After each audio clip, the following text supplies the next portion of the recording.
Je suis très heureuse d'en parler avec vous parce que je crois que c'est un sujet d'abord qui mérite d'être connu, qui mérite d'être éclairé parce qu'il y a beaucoup de bon dans cette question du genre mais aussi des excès. Et je pense qu'ensuite, effectivement, ce sera l'occasion de pouvoir en parler entre nous. Alors, je m'en tiens pour l'instant à la commande de Daniel. Qu'est-ce que c'est que notre identité sexuelle et qu'est-ce que c'est que le genre dans cette question de l'identité sexuelle? La question exacte, c'est notre identité sexuelle se construirait-elle? Est-elle déterminée par la nature? Est-elle imposée par la société et la culture? Est-elle dépendante du désir de chacun? C'est ce que Daniel vient de vous dire. Comment se construit notre identité de sujet humain est une question anthropologique fondamentale. Qu'est-ce qui fonde notre identité? Comment se développe-t-elle et à partir de quoi? Quelle est la place et le rôle de l'autre dans cette construction de notre identité? Ce ne sont pas des questions théoriques, mais des questions qui déterminent notre façon d'être au monde, d'y établir des relations et de les structurer à chaque génération. Dans notre vie, la sexualité tient un rôle de premier plan. Mais comment? Sommes-nous déterminés par notre sexe biologique dès la naissance? Avons-nous le choix de décider de ce que sera notre sexualité? Entre déterminisme et choix personnel, l'enjeu du débat se situe là. Qu'est-ce que le genre? Parce que je crois qu'il faut déjà définir le genre pour pouvoir en parler et avoir des idées plus claires. Le genre est un terme qui désigne la sexualité d'un individu défini comme construction sociale. Le genre est un terme qui désigne la sexualité d'un individu défini comme construction sociale. C'est un mot neutre pour désigner qu'il n'y a pas de différence entre les individus en dehors de la différence liée au sexe biologique. Les termes masculin et féminin correspondent à des rôles sociaux. Les termes masculin et féminin correspondent à des rôles sociaux. On est avec un sexe, mais ce sexe n'a pas d'importance dans notre devenir. Ce qui compte, c'est ce que la société nous apprend à en faire. On dit donc le genre masculin ou le genre féminin. Les études de genre sont donc les études des rapports sociaux entre les sexes et la manière dont chacun se trouve amené à se définir socialement dans un genre, en conformité ou en rupture avec son entourage. Le genre est donc, le mot genre, strictement compris, c'est la construction sociale que nous définissons à partir de notre choix personnel. On retrouve donc là le titre de cette conférence. Notre identité sexuelle est-elle définie par la nature ou est-elle imposée par la culture ou la société? Quelle est la part de déterminisme, de liberté ou d'aliénation dans notre identité sexuelle? Quels sont nos fondements anthropologiques irréductibles?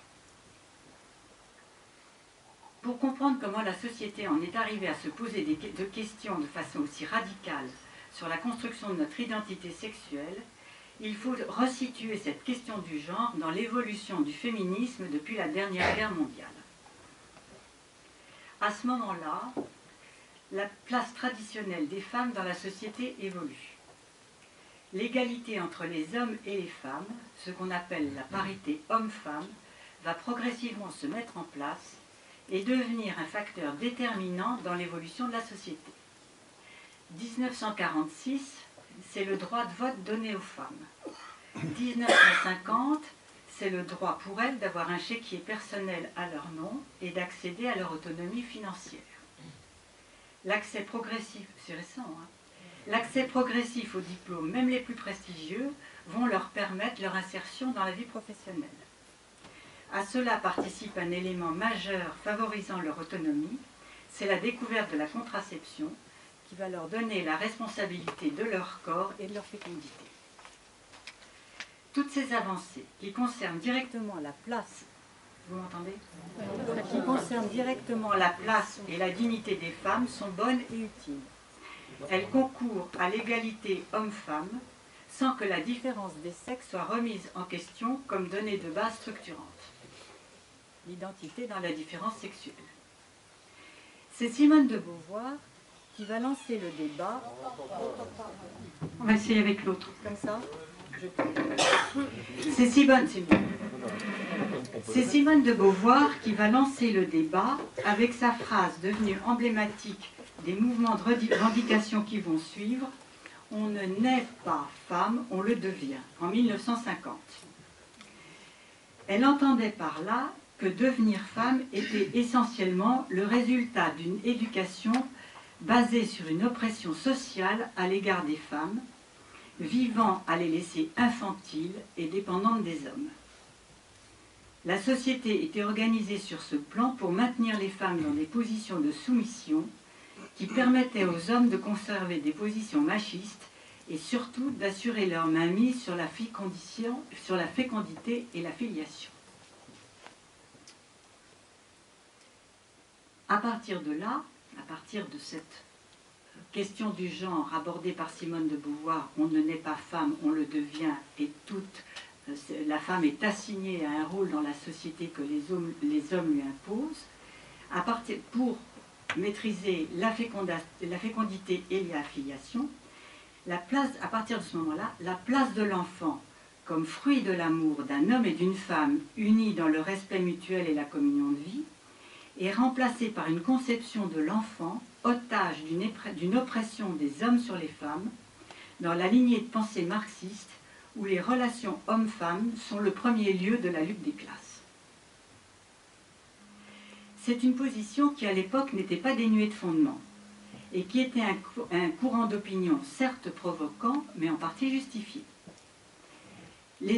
À dire vrai, les années 70-90 qui ont suivi ont été une époque heureuse de la vie des couples, pendant lesquelles égalité et réciprocité étaient deux fondements de la vie conjugale.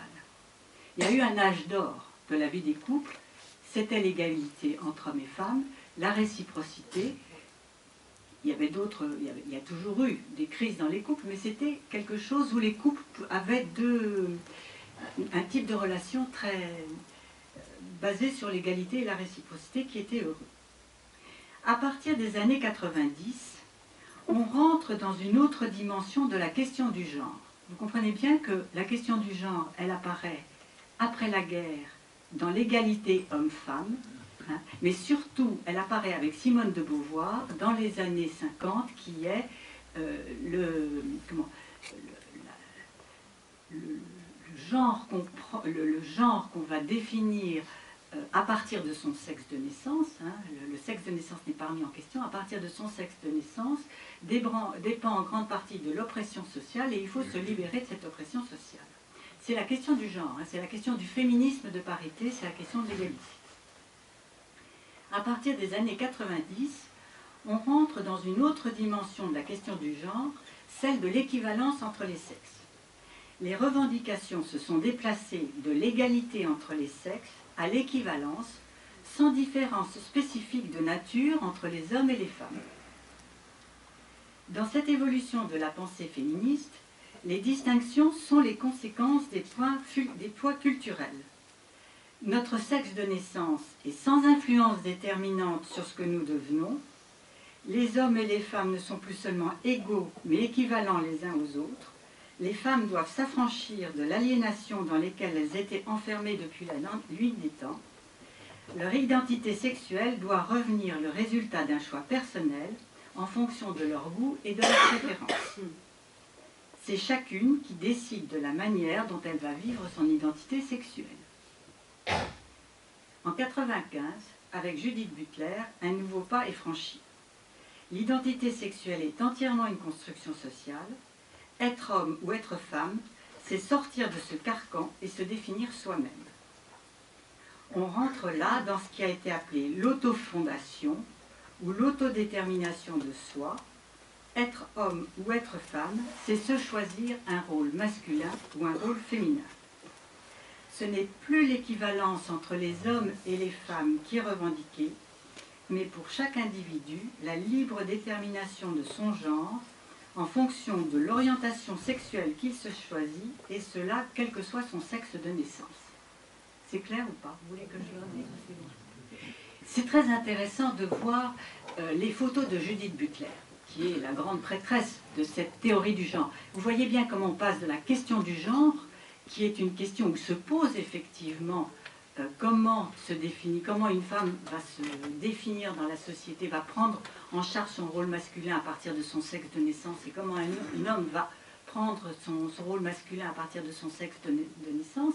Là, on rentre dans une théorie, d'une certaine manière, la théorie du genre, où le sexe de naissance n'a pas plus d'importance que la couleur des cheveux ou la longueur de ses pieds. C'est quelque chose qui n'a pas d'importance. Ce qui compte, c'est ce qu'on va déterminer pour soi-même. Et d'ailleurs, il y a des photos très intéressantes qui sont parues, où on voit une première photo, c'est sur Judith Butler, on voit une première photo d'elle, on voit une première photo qui est une ravissante gitane avec les cheveux longs et bouclés, des grandes créoles, l'icône de la féminité, une jeune femme ravissante, l'icône de la féminité. Bon, on tourne la page et on voit un jeune homme au très fin avec un chapeau de forme, un smoking appuyé au bras d'une jolie fille. Ce jeune homme, c'est également Judith Butler. Et elle dit, les deux sont moi. Et c'est à moi de choisir ce que je veux être ou de passer de l'un à l'autre. C'est à chacun de choisir son identité sexuelle, son orientation sexuelle, ses pratiques sexuelles, les unes et les autres pouvant varier avec les partenaires du moment et les moments de la vie. Ce n'est plus seulement entre les hommes et les femmes que la distinction est abolie, mais également entre les orientations sexuelles. Homosexualité ou hétérosexualité sont résultats de choix personnels avec possibilité de passage de l'un à l'autre en fonction du désir du moment, de l'âge de la vie, des rencontres, de ce qui convient le mieux. Il n'y a pas plus de différence entre les hommes et les femmes qu'entre les sexualités. La revendication porte sur le droit de se choisir soi-même. Vous voyez comment c'est vraiment une évolution qui a porté sur 50 ans. Avec, là, ce que je suis en train de vous décrire, c'est l'évolution dans ses aspects extrêmes. Mais on voit bien comment ça se passe. On part d'une égalité justifiée entre les hommes et les femmes. On va ensuite à égalité dans la différence, puis équivalence, puis finalement équivalence entre hommes et femmes et équivalence entre les orientations sexuelles. Et finalement équivalence entre l'homosexualité et l'hétérosexualité. Compte tenu du fait que le présupposé de base dans la théorie du genre, c'est que le sexe de naissance n'a aucune importance. À l'extrême, c'est la théorie queer, dont vous avez tous entendu parler. Le masculin, le féminin, être homosexuel, hétérosexuel, bisexuel, travesti, transsexuel sont équivalents. Ces différentes identités sexuelles n'ont pas de valeur spécifique. Elles sont le résultat d'une autodétermination de soi sur laquelle la société n'a pas son mot à dire. Elles sont modifiables à volonté. Les places sexuelles sont interchangeables. Et si je vous dis tout ça, d'abord c'est intéressant à connaître dans l'évolution pour savoir ce que ça représente réellement, mais surtout parce que dans ces excès, ce n'est pas quelque chose qui est suivi, mais dans l'évolution des mentalités, et j'y reviendrai tout à l'heure, vous verrez que c'est quelque chose qui infiltre au fond les rapports hommes-femmes et que les relations hommes-femmes sont modifiées en profondeur par ces questions de société. Au départ, pour Judith Butler, et pour celles qui ont été avec elle, le but explicite était de déconstruire les normes sociales, ça vous l'avez compris, ces normes sociales étant facteurs d'oppression des minorités sexuelles, et c'était de déconstruire les normes sociales, les facteurs d'oppression des minorités sexuelles et les lieux d'asservissement que sont le mariage, la maternité et la famille. Et ça, c'est explicitement dit dès le début. Et si vous vous intéressez à la théorie du genre et à cette déconstruction de la famille, il y a effectivement un soubassement marxiste qui est que les femmes sont des outils de productivité qu'il faut libérer des tâches de maternité et des tâches ménagères. Ça a été peu repris, mais au départ, il y avait tout ça. Aujourd'hui, on assiste à un mouvement de recul par rapport à cette position excessive. Judith Butler, dans un premier temps, affirmait, vous l'avez compris, tout est langage, à savoir tout est culture, tout est conséquence de la détermination, enfin du poids culturel. Et aujourd'hui, elle est quand même revenue en arrière parce qu'elle dit « j'ai surestimé la place du langage et j'ai sous-estimé la place du corps sexuel, du corps sexué dans la vie d'un individu. Aujourd'hui, elle dit « tout passe par le langage ». Ce qui n'est pas du tout pareil, parce que tout est langage ou tout passe par le langage et j'ai sous-estimé la place du corps sexué. On voit bien comment finalement elle redécouvre progressivement le côté, ce qui est de l'ordre de la nature. Ça ne se dit pas comme ça, mais c'est ça.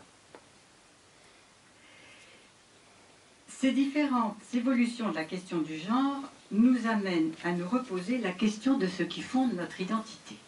C'était là où je voulais en venir. Qu'est-ce qui fonde notre identité? Sommes-nous déterminés par la nature? La culture est-elle omniprésente dans la manière dont se forge notre identité? Quelle est comment considérer cette question de l'autofondation de soi? C'est quand même des questions très intéressantes, surtout qu'on pourra peut-être y revenir, mais dans les logiques des nouvelles générations, où la question du développement personnel et du choix électif de sa vie et de ceux qui vous entourent il se la pose avec insistance, ce sont des vraies questions. Jusqu'à présent, les trois différences structurantes de l'humanité, ce qu'on appelait les différences irréductibles, étaient en premier lieu la différence des individualités, ce qu'on appelle les différences fondatrices de l'humanité. Il y avait trois différences que vous connaissez probablement. En premier lieu, c'est la différence des individualités. Nous sommes tous uniques, et à ce titre-là, nous ne sommes pas interchangeables. C'est ce qui fonde l'absolue dignité de chacun, quel qu'il soit. Quel qu'il soit, nous sommes, à partir du moment où nous sommes différents les uns des autres, il y a une absolue dignité de chacun, quel qu'il soit. C'est la différence des individualités. La seconde différence structurante de l'humanité, c'est la différence des sexes, qui a toujours été considérée comme la voie privilégiée d'altérité. Cette différence est tellement fondamentale que Freud, puisque je suis psychanalyste, Freud considérait qu'il n'avait rien compris au continent noir de la féminité. Et de même, les femmes ne comprennent rien au continent noir de la masculinité. Hommes et femmes ne peuvent que s'écouter l'un l'autre dans un authentique respect pour se connaître, s'aimer ou s'accepter. Leur différence est radicale parce qu'elle ne peut pas être comprise en se référant au semblable à soi, en particulier au niveau du vécu du corps. La différence des sexes importe pour l'altérité. D'abord, il y a l'altérité sexuelle sans laquelle il n'y a pas de procréation. Nous sommes tous nés d'un homme et d'une femme, mais même sur le plan psychique, hommes et femmes, nous ne pouvons pas nous connaître complètement. Il y a un irréductible de l'autre que nous ne pouvons pas franchir. Un homme ne saura jamais ce que c'est qu'une femme ne saura jamais ce que c'est qu'un homme, ne serait-ce qu'au niveau du vécu du corps. Ce à quoi il y a eu des discussions très, très intéressantes et qui continuent à être très intéressantes à ce niveau-là dans la société, sur cette question de l'altérité, en particulier chez les psychanalystes. Certains disent, mais enfin, cette différence irréductible qui mène à l'altérité, c'est-à-dire à accepter l'autre comme toujours un peu étranger à soi et en tant que tel à respecter dans sa différence, dans son étrangeté même, je dirais, elle existe dans cette différence des individualités. D'autres disent, non, cette différence radicale existe au maximum dans la différence des sexes. Bon, ensuite, la troisième différence des individualités, différence des sexes. La troisième différence, c'est la différence des générations, qui fonde l'interdit de l'inceste. Donc ces trois différences-là sont considérées comme structurantes de notre humanité. Ce que réclament donc les partisans de la théorie du genre, c'est la suppression de ce verrou, je dirais, que constitue la différence des sexes, considérée jusqu'à présent comme le garant d'une structuration fondatrice de notre humanité.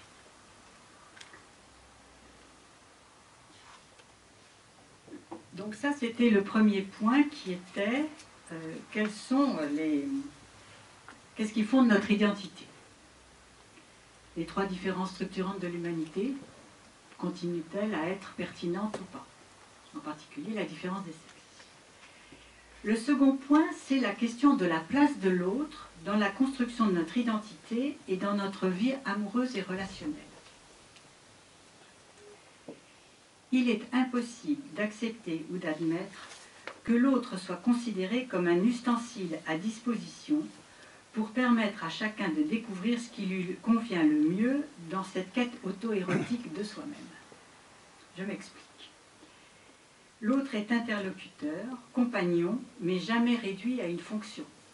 L'autre n'est jamais un ustensile dans la relation sexuelle. Il est toujours dans un dialogue d'amour dans lequel la relation sexuelle participe à ce dialogue. Il a pourtant été dit, dans la théorie du genre, que l'orientation sexuelle ne se décidait qu'après essais et erreurs de pratiques sexuelles diverses qui permettaient de décider ce qui procurait le plus de plaisir. Ça a été dit encore il n'y a pas si longtemps sur des sites, sur certains sites. C'est-à-dire que les dimensions d'amour, de rencontre et de dialogue qui font la grandeur des relations sexuelles sont complètement absentes de cette conception. Ça, c'est inacceptable pour nous. L'autre n'est jamais un ustensile à essayer pour savoir ce qui va nous faire le plus plaisir dans l'homosexualité ou dans l'hétérosexualité. Cette revendication peut être satisfaite de manière spécifique par l'union civique qui garantit leur engagement sans être assimilée au mariage hétérosexuel. Oui, ça c'est autre chose. Je vous dis que cette revendication peut être satisfaite parce que c'est tout à leur honneur de vouloir avoir un engagement stable, durable, fidèle avec un compagnon ou une compagne et que ce n'est pas le même sujet, je dirais, que le mariage avec tout ce que ça comporte comme complication de savoir ce qu'est le mariage. On y reviendra tout à l'heure par rapport à la transmission de la vie et la filiation. Mais vous comprenez bien mon propos, c'est que par rapport aux excès que peuvent en dire certains, il faut entendre que la grande majorité des personnes homosexuelles demandent un lien stable entre eux, qui est garante de quelque chose de structuré, de stable et de durable. Troisième point, et donc là, c'est quelque chose où la question de la place de l'autre est prise, nous avons à la prendre en considération. Troisième point, la question du désir dans la détermination de notre identité est aussi un point intéressant à aborder. Nous sommes des êtres de relation, nous nous développons dans, avec et par la relation, mais nous sommes aussi des êtres et surtout des êtres de désir. C'est notre désir toujours actif et vivant qui nous fait vivre et avancer, être autonome, rebondir après les difficultés et les échecs, continuer à aimer. Il n'y a pas de vie sans crise, et nous dépassons les crises avec les autres, et puis grâce à ce désir de vivre et d'aimer qui nous tient en permanence. Chacun de nous est habité en permanence par des désirs multiples qui progressivement s'unifient sous le primat de l'exigence intérieure d'être plus en plus sujet de sa vie. Nous avons cette exigence intérieure d'être responsable de ce que nous faisons de notre vie, de donner à notre vie un sens personnel en accord avec qui nous sommes. Est-ce pour autant que nous pouvons être complètement libres dans ce choix de notre identité et du sens que nous donnons à notre vie? Nous sommes probablement déterminés par notre sexe de naissance et par l'importance de notre corps sexué qui prendra toute son importance au moment de la puberté. Mais même si ce fait est récusé, nous héritons à notre naissance de ce que les psys appellent les signifiants énigmatiques, c'est-à-dire ce dont nous sommes issus, à quoi nous n'aurons jamais accès et qui pourtant nous constitue. Ce que je veux dire, c'est que ce qui a construit nos parents et les a amenés à cette rencontre décisive pour nous, puisque nous en sommes issus, les circonstances de notre conception, de la grossesse de notre naissance, resteront toujours de l'ordre de l'inconnu à accepter et qui pourtant nous constitue. Dès notre naissance, nous sommes déterminés non pas par l'oppression sociale, mais parce que nous sommes issus des générations précédentes qui nous transmettent à leur insu, de façon inconsciente, qui ils sont et ce qui les fait vivre.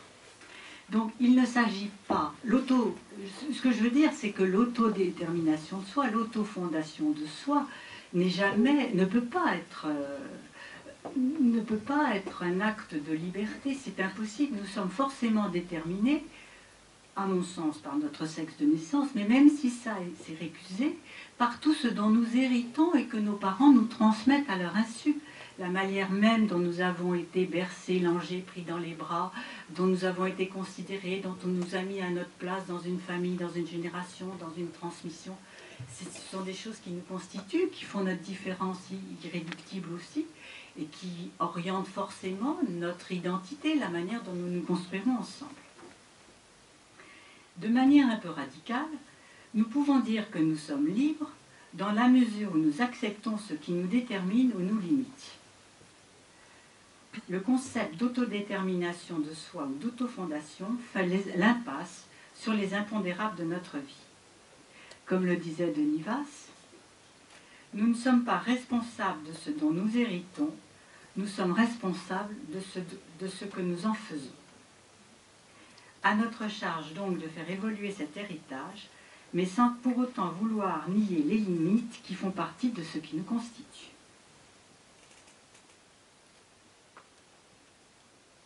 De plus, cette notion d'autodétermination de soi, d'autodétermination de soi, ou de choix revendiqué de son identité sexuelle, ne permet pas de donner leur vraie place à ceux qui se découvrent homosexuels et pour qui ce peut être une authentique souffrance à se découvrir différent.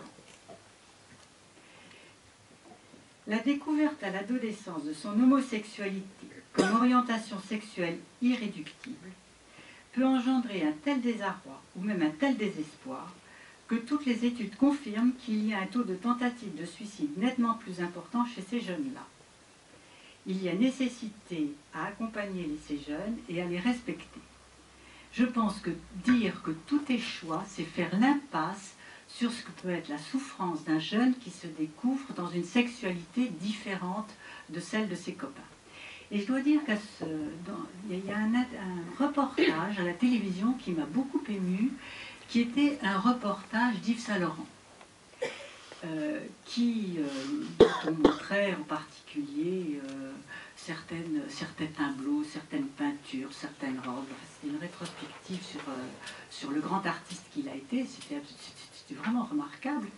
Et à un moment donné, la journaliste lui a posé la question sur son enfance et son adolescence. Et à ce moment-là, il a eu des mots très, très poignants en disant que personne n'avait jamais eu aucune idée de la souffrance que ça avait été pour lui de se découvrir vers 12-13 ans, mais vraiment attiré par les garçons et pas du tout pour les filles, qu'il avait caché ça parce que c'était inacceptable dans le milieu et dans la société où il vivait, et qu'il avait pensé plusieurs fois à se suicider. Moi, je trouve que vraiment, ça, ce sont des choses qui ne sont plus acceptables actuellement dans une société, cette espèce d'exclusion ou de tabou dans lequel on peut mettre des jeunes qui sont complètement désorientés par ce qui leur arrive. Donc, tout faire peser le choix de la libre décision, c'est aussi passer à côté de quelque chose qui peut être beaucoup plus compliqué pour eux. Alors, j'en viens à un autre point dont je vous ai parlé tout à l'heure. Quelle peut être l'importance de la question du genre dans nos mentalités et pour les jeunes générations? Quelle que soit la valeur de fond des nouveaux concepts qui apparaissent dans la société et qui la travaillent en profondeur, après un temps d'évolution souterraine à bas bruit, ils ont une influence choc sur les mentalités, et prennent ensuite progressivement une place plus relative dans cet ensemble dynamique que constitue la société. C'est quelque chose qui me partage. J'ai encore combien de temps?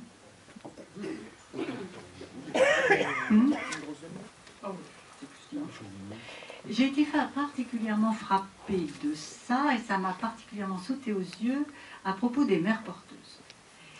Quand j'étais jeune psychanalyste, j'étais aux entretiens de Bichat, et il y a eu une communication devant un amphithéâtre plein d'un gynécologue italien qui a annoncé comme ça, tout fréquemment, il n'y a pas d'autre mot, qui venait de réussir la première mère porteuse. Il s'est fait mais huer. L'amphithéâtre était vraiment en furie. Il s'est fait huer, il y a eu des questions, en particulier la question de qu'est-ce que deviennent ces jeunes femmes.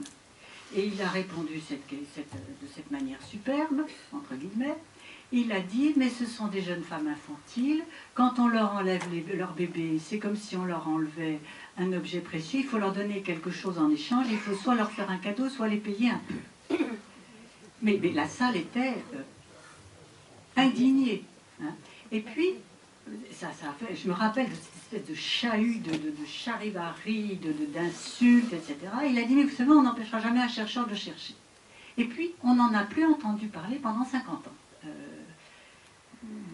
Oui, enfin, sauf qu'il y a 10 ans, un peu moins, parce que je me rappelle, j'étais tout juste à la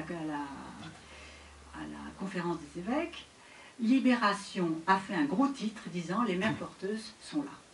C'est-à-dire que pendant 30 ou 40 ans, la question des mères porteuses a été complètement oubliée par la société, a évolué à bas bruit pour finalement arriver, et personne n'était préparé à pouvoir en discuter du bien fondé, sauf que les choses étaient quasiment enclenchées. Et je pense que pour cette théorie du genre, au fond, cette question du genre, c'est quelque chose qui évolue depuis très longtemps. Depuis les années 45, depuis le féminisme, le féminisme de parité, et puis finalement ce besoin d'équivalence, etc. Et que tout à coup nous découvrons quelque chose, mais qui est là dans la société depuis très longtemps. Et quand ça apparaît, ça fait choc, ça fait traumatisme, mais c'est quelque chose qui progressivement se travaille comme nous le faisons en ce moment, parce que finalement les choses ont en quelques mois beaucoup évolué dans notre conception de la manière dont nous pouvons penser les choses, et que nous allons peut-être, la société est toujours, comment ça s'appelle, c'est compliqué une société, nous allons pouvoir faire des propositions ou évoluer de manière satisfaisante pour l'humanité. C'est un vœu. Mais donc, de toute façon, cette question évolue depuis un bon moment et elle a infiltré profondément les mentalités. Et je dois dire que, puisque je me suis beaucoup occupée des familles et de ce qui se passe dans les couples, d'abord pendant toute ma vie professionnelle et ensuite depuis particulièrement 5 ans, pendant que j'étais responsable du département famille à la conférence des évêques, j'ai pu essayer de comprendre ce qui se passait. Dans les relations hommes-femmes, l'influence de l'égalité homme-femme, puis de leur équivalence et enfin de leur possible interchangeabilité est majeure. Les couples jeunes passent leur temps à négocier entre eux ce que fait l'un, ce que fait l'autre, en fonction de leurs emplois du temps, de leurs choix, dans une remise en question permanente de leur rôle traditionnel. Je crois que cette question de, pas simplement le féminisme de parité, mais la question du genre est présente dans la vie quotidienne des couples en permanence. Qui fait quoi, pour quelles raisons, en fonction de quoi, etc. Et qui se fatigue beaucoup à cette espèce de négociation permanente, avec au fond quelque chose qui a sauté par rapport aux repères traditionnels, hein, et où ils n'ont pas encore retrouvé des repères plus adaptés à leur génération, mais qui du coup les obligent à définir en permanence le cadre dans lequel ils vont s'organiser à l'intérieur de leur couple et de leur famille. Hein, quelque chose comme ça. Dans la vie professionnelle, la parité est une obligation légale, qui est bien loin d'être respectée. Surtout pour les catégories les plus démunies ou les plus précaires de la société, en particulier les femmes. quand vous voyez les sondages, les enquêtes, etc., tout ce que dit le Secours catholique à propos des nouvelles pauvretés, des nouvelles misères, etc., c'est toujours les femmes. Hein. Les femmes, alors prioritairement les femmes âgées, les jeunes femmes en situation de famille monoparentale, hein, parce que très souvent, surtout celles qui n'ont aucun diplôme, qui acceptent d'être caissières samedi, dimanche et jour de fête parce que personne ne veut de ces créneaux horaires-là et que elles, ça les empêche d'être désocialisées. Enfin, il y a quand même encore dans la société une disparité, une disparité de traitement vis-à-vis des femmes les plus précaires et les plus démunies qui est encore très présente, je crois. Bon, ça c'était une chose, puisque je suis en train de voir l'importance de la question du genre, là où ça travaille, je dirais, là où ça circule, dans les couples, hein, dans les relations hommes-femmes, dans les couples, la question de la précarité des femmes et des femmes démunies et seules est loin d'être résolue. Les personnes homosexuelles sont mieux respectées. Elles demandent actuellement le droit d'avoir un contrat civil qui inscrive leur couple dans la durée. Et c'est vrai que l'engagement amoureux de gré à gré n'est pas suffisant pour construire une vie commune de façon durable et résister aux crises inévitables de la vie de couple. Là, je le dis pour les personnes homosexuelles qui veulent s'engager dans un lien durable, mais je pense qu'on en a fait une expérience très cruelle par rapport à tous ces jeunes couples hétérosexuels qui vivent en union libre, hein, qui se sont engagés vis-à-vis l'un de l'autre et qui se quittent à tout va parce qu'il n'y a pas d'inscription civile de leur engagement. L'engagement de gré à gré est toujours l'occasion d'une grande fragilité dans les couples. Et si vous voulez, on a beaucoup travaillé là-dessus. Finalement, actuellement, parmi les jeunes couples, il y en a à peu près la moitié qui vivent en union libre.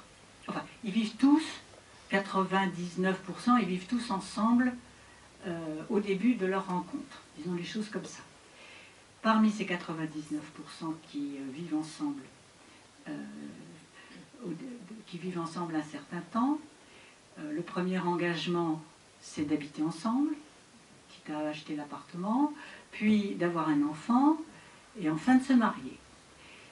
Mais parmi ceux qui vivent en union libre et qui s'installent comme ça, il y en a la moitié qui ne se marieront jamais.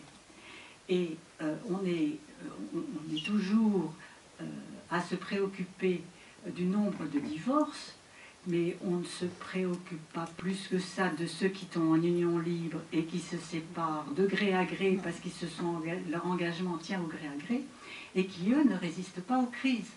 Parce que la vie conjugale est faite de crises. Hein, il n'y a pas de vie conjugale unie comme ça, c'est mythique, mais ça n'existe pas, ou alors c'est très rare. Que tout le monde sait que les crises sont utiles parce que quand elles sont dépassées, elles permettent de grandir et de faire mûrir l'amour qui rapproche un homme et une femme. Mais qu'en attendant, quand on est dans la crise, c'est quand même l'apocalypse, c'est quand même apocalyptique quelquefois, et que c'est le moment où on se quitte. Et si on a mis des barrières, des balises, un cadre, etc., c'est plus facile de ne pas se quitter, ou en tout cas il y a des délais, plutôt que de dire, ben, écoute, c'est plus possible, on se quitte comme ça. Et il y a comme ça des moments difficiles dans la vie du couple, qui sont la naissance des enfants, les problèmes professionnels, etc. Tout ça pour dire que on a fait l'expérience dans la vie des jeunes couples que l'engagement de gré à gré n'était pas suffisant pour les aider à vivre ensemble autant qu'il leur est possible.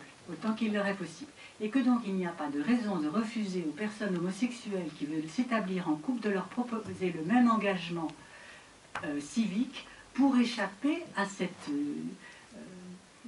fragilisation que constitue l'engagement de gré à gré. C'est une chose.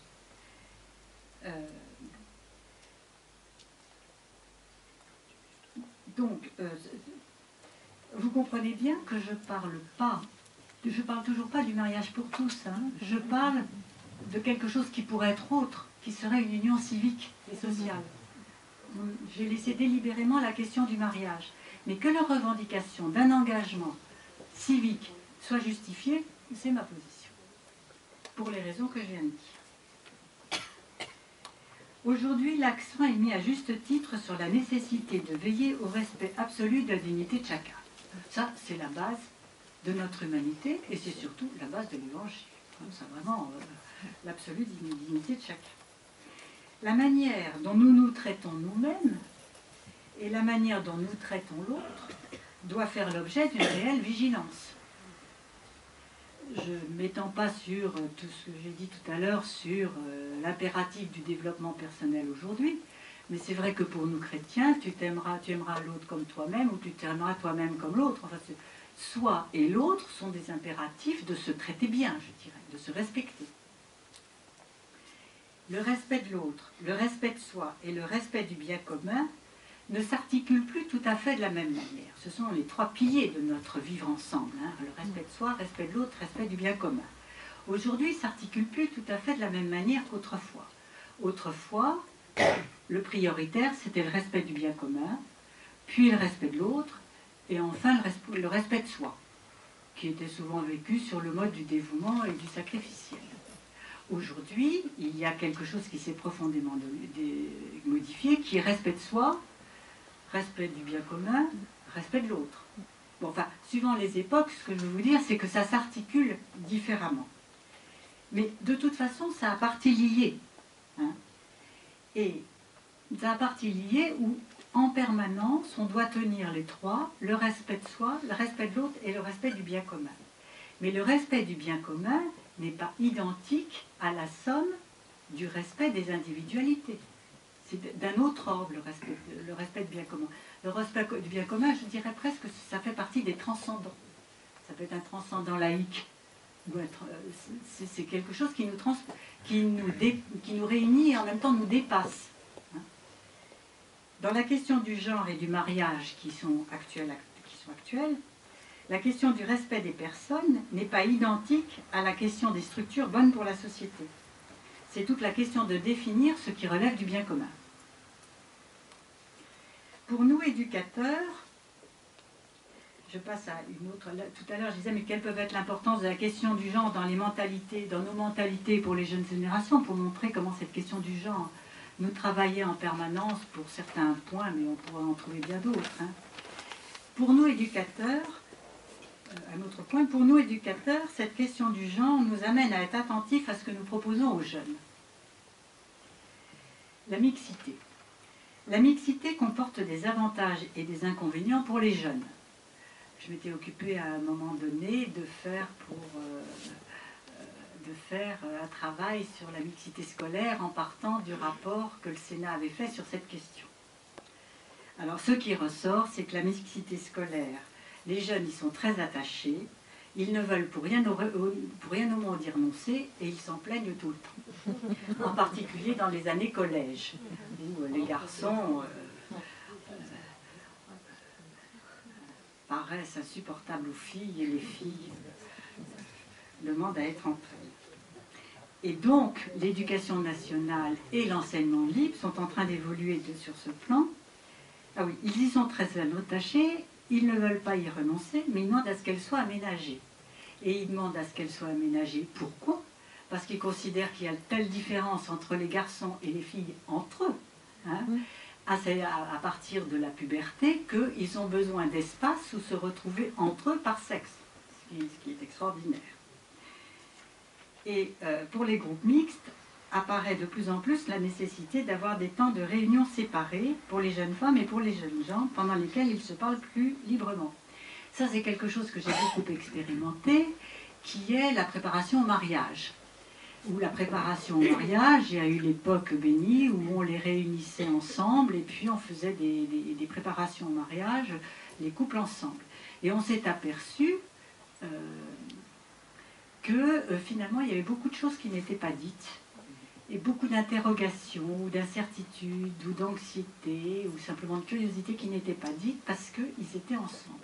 Et on considère que maintenant la préparation au mariage est beaucoup plus féconde si on fait des groupes de jeunes femmes et des groupes de jeunes gens qui se parlent entre eux de leurs affaires